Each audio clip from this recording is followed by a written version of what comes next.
Namaste and welcome to H2O. I am back with an interesting video on Nambi Rayar Temple, Thirukurungudi, which is in Tirunelveli district of Tamilnadu.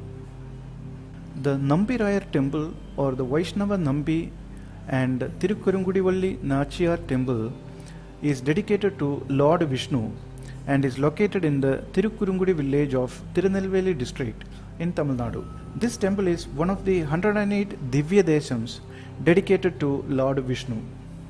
Here, Lord Vishnu is worshipped as Vaishnava Nambi and his consort Lakshmi as Thirukurungudivalli Thayaar. The temple is around 2300 years old and sprawls across 18 acres. This is easily one of the less explored temples in South India.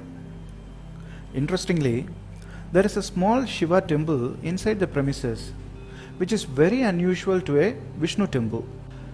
In Tamil, the word Nambi means belief or personification of all virtues and righteous qualities blended with beauty and grace.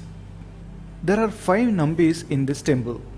They are Nindra Nambi, signifying standing posture, Irunda Nambi, signifying sitting posture, Kidanda Nambi, signifying sleeping posture, Thiruparkadal Nambi and Tirunelveli Nambi. The Thiruparkadal Nambi temple, which is located near to the river Nambiyaru, which is 1 kilometer from the main temple. The Tirunelveli Nambi temple is on the hills of Mahendragiri mountain, which is 8 kilometers from the main temple. As per legends, when Thirumangai, who lived around 8th century CE, who built the huge walls of the Srirangam temple, sought moksha or liberation, Lord Ranganatha appeared before him and directed him to visit his southern home or Dakshina Vaikuntam. Accordingly, Thirumangai went to Kurungudi and performed services, thereby gaining the blessings of Lord Vishnu. He composed the last of his sacred pasurams, that is the devotional songs, on Lord Nambi before he passed away in Thirukurungudi. Let's see who this Thirumangai is. The Thirumangai, also known as Thirumangai Mannan, he is the last of the 12 Alvar saints of South India, who are known for their affiliation to Vaishnava tradition of Hinduism. He is considered to be one of the most learned and superior Alvars. Thirumangai was born in the Color community in Tamil Nadu. His real name was Kaliyan and was a military commander under the Chola Empire. In recognition of his bravery, he was rewarded a small territory named Alinadu to govern. Its capital was Thirumangai, thus earning him the name Thirumangai Mannan. He gave up his chieftainship and became a devout Vaishnava dedicated to God Vishnu. Now, coming back to the temple history and the architecture, this temple has a flat entrance tower, a 5-tiered gopuram and 5 pragarams. It is believed that the temple was part of the larger Pallava kingdom and has many inscriptions in the temple strengthening that belief. We can see traces of their architecture marvel in and around the pragarams and the gopuram at the entrance. There are a lot of stone inscriptions on the temple walls. A 10th century inscription speaks of a gift of 25 sheep to the temple.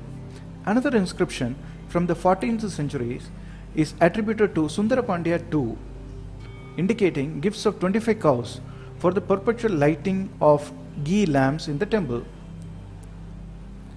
There are also inscriptions from the same regime indicating the gift of lands to the temple.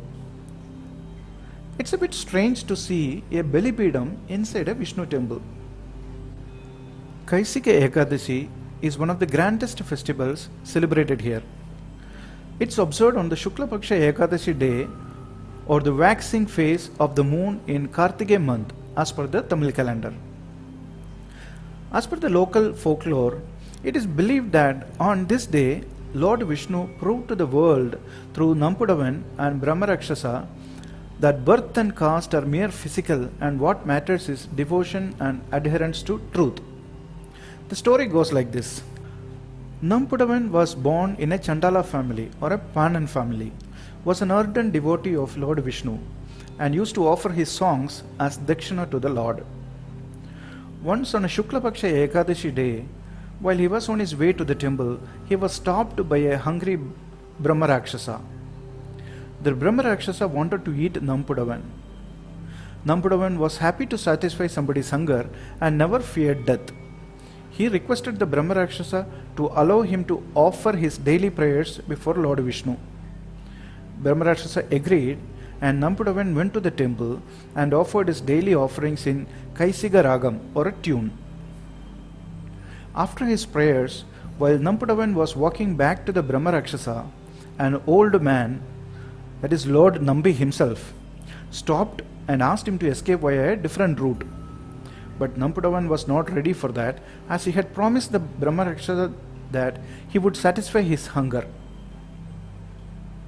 As promised, Nampudavan went and offered himself to the Brahma Rakshasa.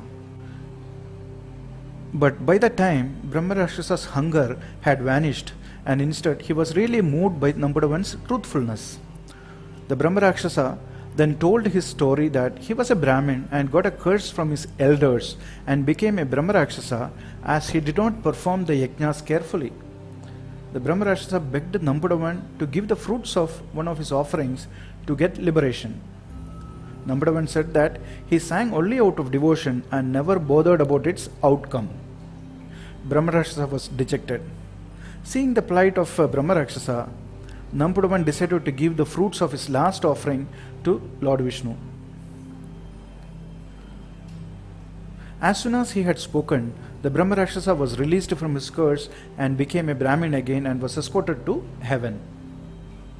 The Kaisika Nadaga, the story of Kaisika Puranam, which is actually part of Varaha Puranam, is presented on Kaisika Ekadashi in all Vishnu temples.